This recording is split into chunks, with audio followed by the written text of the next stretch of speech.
Good morning. I'm Bill Montgomery, candidate for mayor of the city of Wilmington. I want to create a safer city for all of us.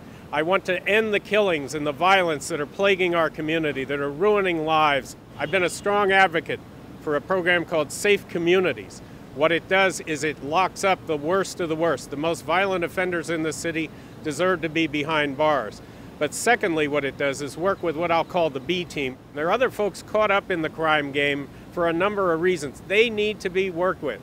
In Safe Communities, we bring them in, we sit them down, we tell them as a unified message from their family, from the community, from the police, and from the mayor that we are tired of what you're doing, we know you're involved in this, and you've got to quit doing what you're doing.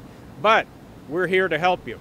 Safe Communities offers people an opportunity to change their lives. We can't change their lives for them. They've got to be willing to step up and do it, but we give them the tools to do that. It is working in cities around this country. There are about 70 cities in the U.S. that are using some version of this program.